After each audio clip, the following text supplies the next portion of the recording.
He was 49 years old. He died on the tennis court. Nobody was expecting it. My sister didn't expect it. I didn't. My mother didn't. Nobody.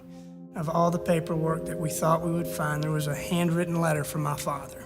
Now, he didn't know he was dying. This was what was so amazing to find this. And it had been updated over time. And it started this way. If you're reading this, I'm not here anymore. Of course, within a few seconds, we're in tears. I'm Bodie Spangler, and I have 3 sons. And my wife and I would like us to say we have 3 sons. Jack, 15, Ben, who just turned 13, and Mark, who is 10. And we're reading through this letter, and it opened with a portion from my mom encouraging her.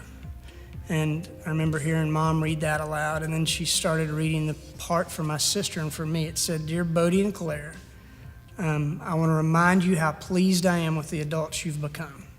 And he talked about some things that had happened in our lives recently. My graduation from the academy and some things that my sister had done. And then he said, "I want to remind you that no matter what happens, I love you. I'm your father and I love you." And then he closed the letter by saying, God has a special plan for each one of you. And he started talking about some of the successes in our lives. And for me, he said, "Bodie, your Annapolis education will serve you well for the rest of your life." And I remember one thing that my father told us throughout our lives was that no matter what happened, that he was always going to be in our corner. And so that letter for me was kind of the final time that he said, "I know I'm not here, but I'm still in your corner." And so the final words from him were, "I'm pleased with you, I love you, I'm for you, and God has a plan for your life." I can remember one time I was at a baseball game. And so my games were played over at the Little League Park, and across the street was where all the high school kids played. And so when my Little League game was over, I'd go over and watch the high school kids play. And I'd be hanging on the fence, just soaking it in, wanting to be them. Couldn't wait to grow up to be 17 and 18 when I could hit a ball that far and throw the ball that hard. And my dad was down, 10 feet from me, not far. And a friend of his came up to him, and I guess this buddy of his hadn't seen him in a long time, because they hugged each other. "Martin, how are you doing?" "Great, how are you doing?" And this friend of my dad said, "Well, how are Bodie and Claire?" And I guess he didn't see me because I was literally right there. And I remember what my father said. He goes, "Bodie and Claire are doing great. They are such a joy to their mother and me, and we are so pleased with them." And I'm 48, and I get choked up now.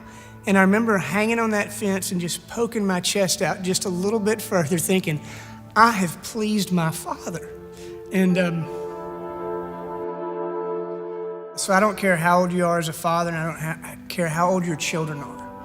If they're 30 or 3, they are not too old or not too young for you to sit down in front of them, eye to eye, and say, "Son, I want to tell you something. I'm your father, and I love you.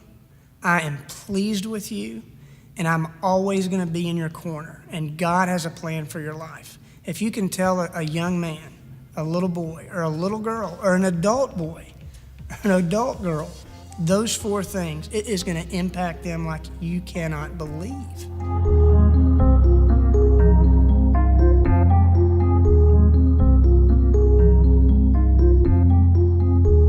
To know that you've pleased your father and that you're a joy to him, that's powerful.